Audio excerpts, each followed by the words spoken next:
Welcome to another deep dive. Yeah.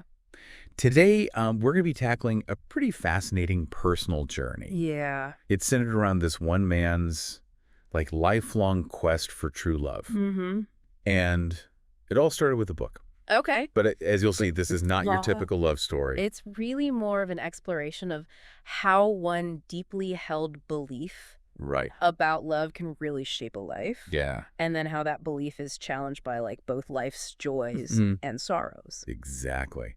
We're diving into excerpts from Soul Accelerator Part 5, Okay. Penjalaja Synthesijati. It's by Klaproth Richard. Interesting. Now think about this. Richard was just 9 years old when he read Plato's Symposium. Wow. He becomes completely fixated on the story of Aristophanes. Okay. You know, the one where humans were originally two halves that were split apart. Right. Yeah, a lot of people read Plato. Yeah. But Richard took this ancient philosophical text Yeah. and he turned it into a guiding principle for his whole life. So he decided right then and there, at 9 years old, that his mission Wow. was to find his missing other half, his twin flame. It's incredible. And this wasn't just some passing childhood fancy. Right. Richard was completely convinced by this idea Yeah. that he skipped the whole high school sweetheart phase. Wow. You know, he was certain that his true love was out there just waiting for him. Mm-hmm. It makes you wonder, do we all have these defining texts from our youth Yeah. that shape our worldview? You know, it's an interesting thought because Aristophanes' speech in the Symposium, Yeah. it isn't just about finding the one, is it? No. It's about this primal human desire to Right. feel whole, to feel complete, to find that missing piece. Yeah. Do you think that's what captivated young Richard? That longing to make sense of his place in the world? I think you hit the nail on the head. Now, fast forward. Okay. Richard's 24 years old. Mm-hmm. He sets off on this global journey. Wow. He's literally backpacking across the world with, get this, only $200. Okay. And his music. Talk about romantic. I know. I can just picture him rucksack slung over his shoulder, heart full of hope, Yeah. searching for his soulmate in every corner of the globe. I know what must that level of certainty feel like. Right. It speaks to the depth of his conviction. Yeah. He's like a modern-day knight on a quest, but instead of seeking the Holy Grail, he's after that perfect soulmate, Right. that twin flame destined to complete him. Okay, so then picture this. July 23, 1980. Okay. Richard meets a woman, and they end up talking for 6 hours straight. Wow. I mean, 6 hours with a complete stranger. Yeah. That's incredible. It must have felt like they were the only two people in the world. It's unbelievable. Clearly, there was an immediate spark, Yeah. a sense of recognition. It's like they were picking up a conversation that had already begun, maybe in another lifetime even. Yeah. I'd love to know what you talk about for 6 hours upon meeting someone for the very first time. So 2 years later, they get married, Wow. completely convinced that they'd found that twin flame unity Right. that was described by Aristophanes all those years ago. Mm-hmm. They even had this special phrase that they would say together during meditation. Interesting. You know, just reinforcing this idea of two halves becoming whole. Yeah. It must have felt like destiny fulfilled.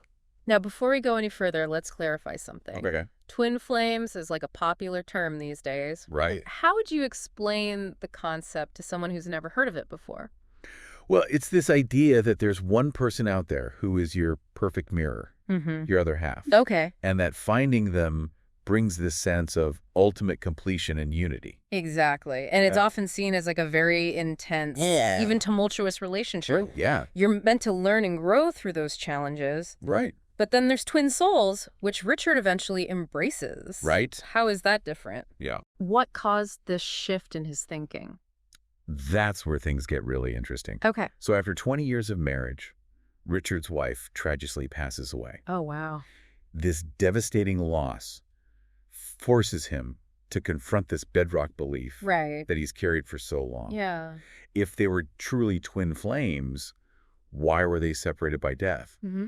It really throws his whole understanding of love and destiny into question, doesn't But it? this is where Richard's story goes beyond just a simple love story. Right. It becomes an exploration of grief and how we grapple with loss, Mm-hmm. especially when it challenges our most deeply held beliefs. Exactly. So he stops using the term twin flames. Okay. It starts to feel too idealistic, Yeah, too sure. simplistic in the face of this like profound loss. Mm-hmm. Instead, he starts talking about their connection as twin souls. Oh. So he's acknowledging that even the deepest connections are subject to the twists and turns of life. So Richard shifts from this very fixed idea of twin flames to this concept of twin souls. Yeah. Right. What does this tell you about how grief is forcing him to re-examine this core belief he's built his life around? Right. What does twin souls offer that twin flames didn't? I think twin souls allows for more nuance, Okay. more complexity. Yeah. It acknowledges that relationships, even profound ones, Right. can be messy, and that sometimes paths diverge. Okay. You know, it suggests a connection that runs deeper than just romantic love, something that transcends the physical realm. And this is where a fascinating new element is introduced into his story. Okay. Years later, on the anniversary of his wife's death, Richard receives this incredibly poetic response to a tribute he'd sent, like, to the sky. Really? It almost feels like she's communicating from beyond, Wow. offering him comfort and reassurance. It really adds a whole other layer of mystery. It does. So he quotes a line from this response that says, "It was not a homecoming, but a divine becoming." Wow. That's powerful imagery. It is. It suggests that she has moved on to a different state of being, Okay. perhaps one that's more expansive, more fulfilling than we can even imagine. Think about how impactful this must have been for Richard. Right. Do you think this was like a turning point for him Yeah. in accepting his wife's passing? I think so. Did it reshape his understanding of the afterlife, Mm-hmm. of the possibility that our connections might persist even beyond death? It certainly raises a lot of questions about the nature of consciousness Right. and the possibility of communication beyond the physical realm. And it ties back to Richard's fascination with Plato's Symposium, doesn't it? Yeah, Remember, the dialogue touches on themes of love, desire, and immortality. it does. It seems like Richard's journey is coming full circle in a way. Yeah. He started with this philosophical text. It sparked this lifelong quest, only to find himself confronting loss Right. and the realization that even the deepest connections are subject to the uncertainties of life. He's grappling with some of the same questions that have fascinated philosophers and theologians for centuries. Right. It makes you wonder what happens to those profound connections when we die. Yeah. Do they simply vanish, or do they transform into something else? Right. Something beyond our current understanding? And now he's back to pondering the deeper implications of love, connection, and the possibility of reunion beyond the physical realm. It's almost as if he's having this ongoing dialogue with Aristophanes across the centuries, seeking answers to life's most enduring mysteries. His story definitely makes you reconsider your own beliefs about love and destiny, doesn't it? It really does. Where do you even begin to unravel something like this? Let's unpack that right after a quick break. Sounds good. Welcome back. Before the break, we were discussing how Richard's experience with loss and that mysterious message shifted his perspective on love and the afterlife. Yeah, it's like his grief opened him up to a whole new realm of possibilities. Right. Yeah, it's fascinating how loss can shake the foundations of our beliefs and make us question everything we thought we knew. Yeah. I wonder if this kind of deep questioning is essential for growth, even if it's painful. What do you think? I think you're onto something there. It's often in those moments of profound upheaval that we're forced to confront our assumptions and look at the world with fresh eyes. Yeah. Richard's story is such a powerful example of this. Right. He went from clinging to this very rigid concept of twin flames to embracing this more nuanced, more expansive idea of twin souls. Right. It's like he realized that love can't always be contained within the neat boxes we create for it. Yeah, it seems like his definition of love became less about finding that one perfect other half. Right. And more about recognizing the deep connections we forge throughout our lives. Yeah. Connections that can take many forms and transcend physical limitations. Yes. And it's interesting how this shift coincided with his exploration of the spiritual realm. Right. Remember, Richard starts questioning whether a twin flame reunion might be possible even after death. Yeah. He's no longer simply searching for love in the physical world. Right. He's expanding his search to encompass the metaphysical, the spiritual dimension of existence. And you have to admit the poetic response he receives adds fuel to that fire. It does. It's hard not to feel a sense of awe and wonder when you hear those lines about divine becoming. Right. It challenges our typical understanding of death, doesn't it? It does. Instead of seeing it as an ending, Richard starts to view it as the transformation, the transition to a different state of being. It definitely challenges the Western notion of death as like a complete cessation of existence. Right. Many cultures and spiritual traditions believe in some form of continuation, Right. whether it's reincarnation and afterlife or merging with a universal consciousness. Right. Richard seems to be grappling with these ideas, exploring the possibility that love and perhaps even consciousness itself might transcend the boundaries of the physical world. You know, it's interesting how his journey keeps circling back to Plato's Symposium. Yeah. It's like he's rereading it with new eyes each time. Right. Finding layers of meaning he hadn't noticed before. That's the power of great literature and philosophy, isn't it? Yeah. These texts can speak to us at different stages in our lives, right, offering new insights and perspectives as we grow and evolve. In a way, Richard's having this ongoing dialogue with Aristophanes, wrestling with these fundamental questions about love, connection, and the very nature of existence. Richard's experience reminds us that our understanding of these profound concepts isn't static. Right. It evolves as we do. It does. Each new experience, each loss, each moment of joy adds another layer to our understanding.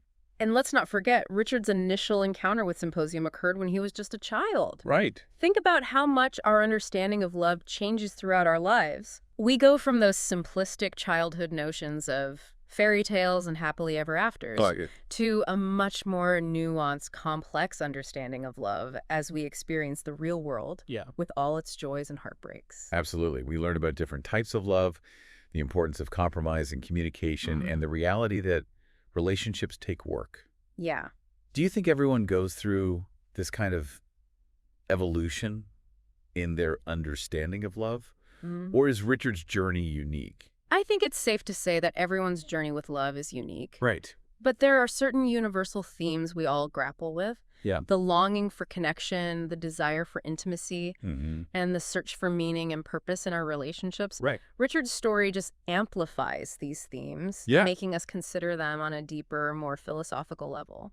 His story also raises an important question about the role of belief in shaping our reality. Okay. Did Richard's unwavering belief in twin flames lead him to find what he was looking for? Or did it blind him to other possibilities, other forms of love that might have existed right in front of him? That's a really thought-provoking question. It is. It makes you wonder how much of what we experience is shaped by our expectations, our beliefs, and even our unconscious biases. Right.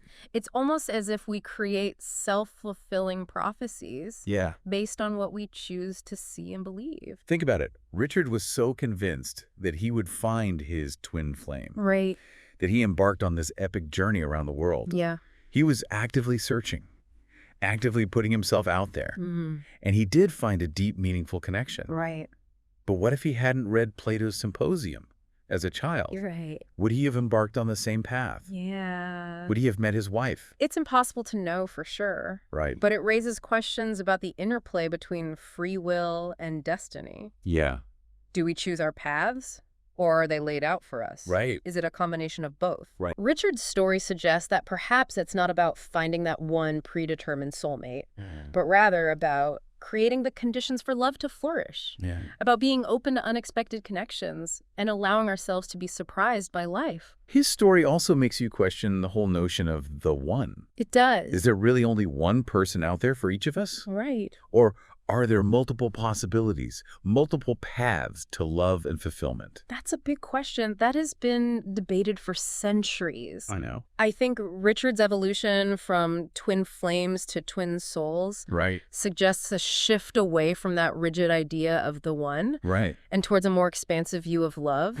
He's coming to terms with the fact that even the deepest connections can be temporary.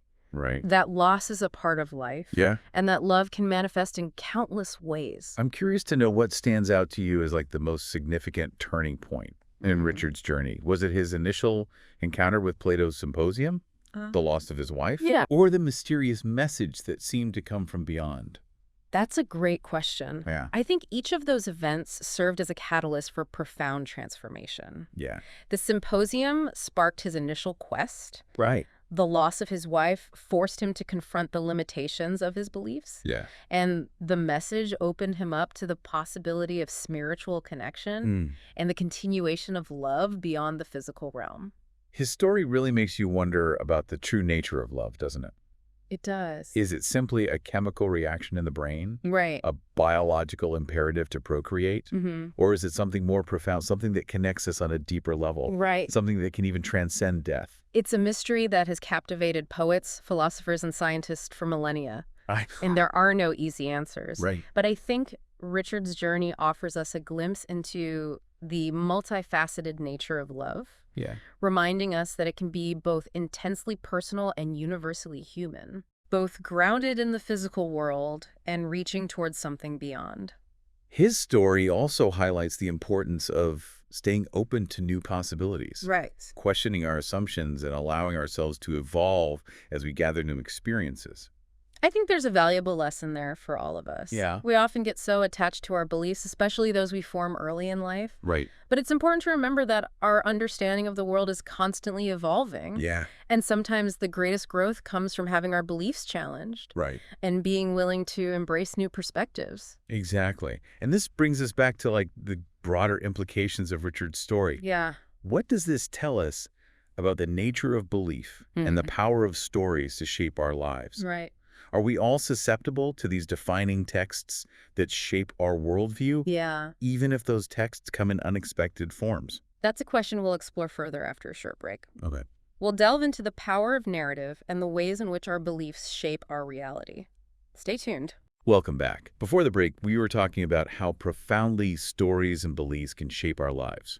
Yeah, Richard's story really drives that point home, doesn't it? It does. Like, Richard's whole life seems to have been guided by this one powerful story. You know, Aristophanes' tale in Plato's Symposium. Right. It made me think we all have these defining narratives, don't we? Yeah. Maybe not from ancient Greek philosophers, but from books, movies, even family lore. Right. These stories become the lens through which we view love relationships, even our own identity. Yeah.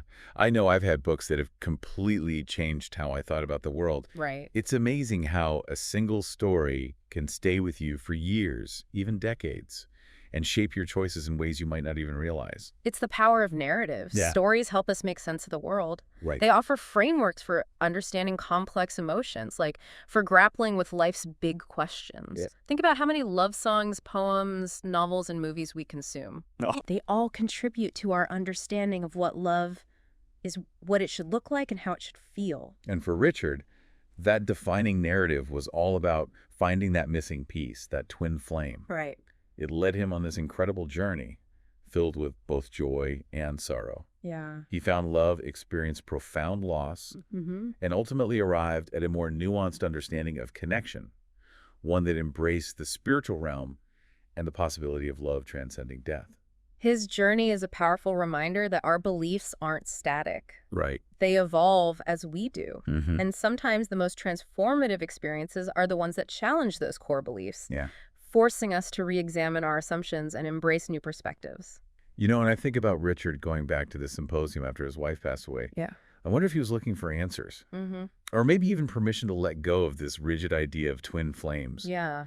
He'd experienced a love so deep, but it hadn't fit neatly into the box he'd created based on that one story. That's a really insightful observation. Thanks. Perhaps he was seeking like a reconciliation between his lived experience and this deeply ingrained belief. He needed to find a way to integrate the loss of his wife into his understanding of twin flames. Right.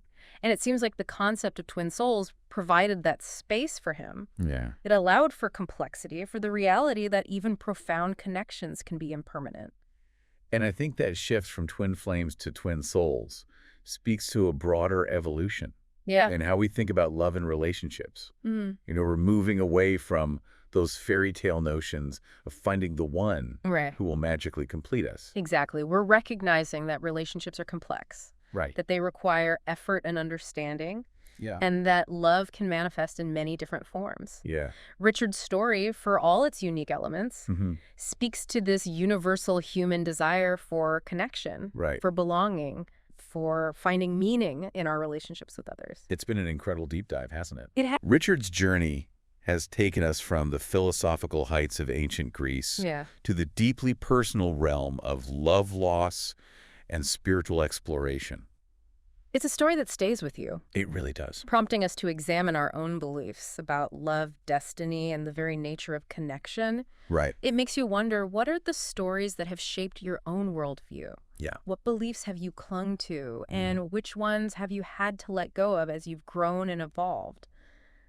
Those are great questions to reflect on. They are. And who knows, maybe exploring those stories, those beliefs, will lead you on your own deep dive, your own quest for understanding and meaning. And remember, real truth, be open to the unexpected. Yeah. Sometimes the most profound discoveries come when we're willing to challenge our assumptions. Right. And embrace the mystery of it all.